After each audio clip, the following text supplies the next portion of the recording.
Salut mes petites araignées radioactives, alors ça leur a pris comme une envie de tisser. J.J. Abrams et son fils Henry écrivent une mini-série comic book Spider-Man. Est-ce qu'il y a de quoi grimper au mur? Eh ben peut-être que ouais.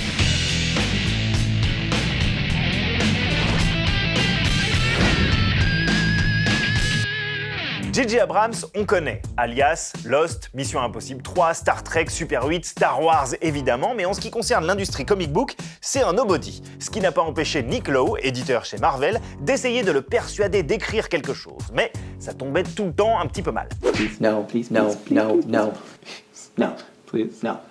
No.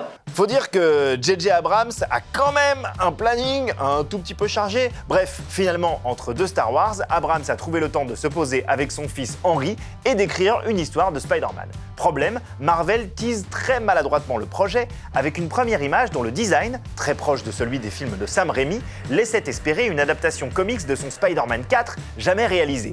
Du coup, lorsque la vraie nouvelle tombe, les fans sont un peu déçus. The smarmy ass attitude at Marvel to tease all of these things they know the fans want and then give them J.J. Abrams is such a bullshit move. Mais nous, dans Pop Life, vous nous connaissez, on donne sa chance au produit et au bout de 3 numéros, je peux l'affirmer, Spider-Man par J.J. Abrams et son fils, c'est pas fou, mais c'est pas mal. So, a little more than average then. Le duo Abrams ne réinvente rien, on peut même dire qu'il repompe tout un arc narratif Spider-Man des années 90 en y apportant quelques modifs, mais au final, ça se lit bien, c'est inoffensif, mais c'est efficace. The thing I'm most excited about, I think, in this book is getting to tell a story that is in this format is new to me and something that has been incredibly fun and challenging in really surprising ways, but something that has been sort of a thrill. I mean, Spider-Man in general has been one of the most interesting superhero characters to me.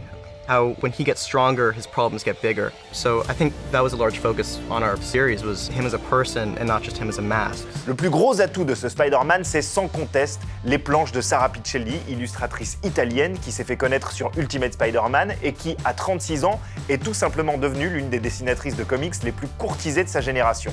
L'autre intérêt, c'est le fait que cette histoire, dont on sent bien qu'elle a été largement écrite par le fils Abrams, parle tout de même d'un fils qui reproche à son père d'être toujours absent parce qu'il a des projets importants.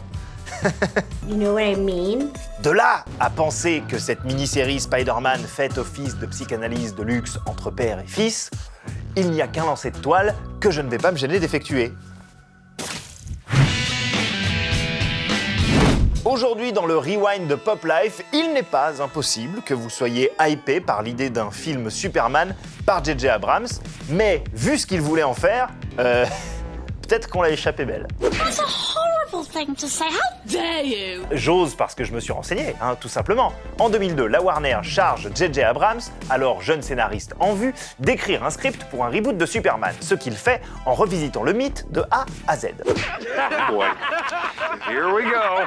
Le père de Superman devient le roi de Krypton en proie à la guerre civile. Il envoie son fils sur Terre pour fuir un coup d'état de son oncle, Katar-Zor. Lex Luthor est là aussi, mais il est devenu un agent de la CIA obsédé par les aliens. À la fin, on apprend qu'il est en fait un espion kryptonien. Parce qu'en fait, la planète Krypton n'a jamais été détruite. Le film est conçu comme le premier épisode d'une trilogie qui verrait Superman revenir occuper le trône de Krypton.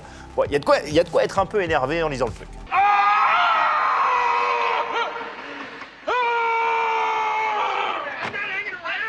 Le film entre en stage de pré-production. Un costume est fabriqué, Brandon Routh, qui incarnera Superman 4 ans plus tard, Josh Hartnett, Jude Law et même Henry Cavill sont envisagés pour le rôle. Mais le départ successif des deux réalisateurs embauchés et l'arrivée de Bryan Singer et son script beaucoup plus rassurant pour la Warner finit d'enterrer le scénario de Superman Flyby. Mais He's back. maintenant que le Superman de Snyder a tiré sa révérence, Abrams, dont la société Bad Robot vient de conclure un deal de 500 millions de dollars avec la Warner, serait à nouveau pressenti pour revitaliser Superman et coïncider avec l'arrivée du Batman avec Robert Pattinson. Parmi les 1000 rumeurs de casting qui circulent, Taron Egerton pourrait passer de Rocketman à Superman.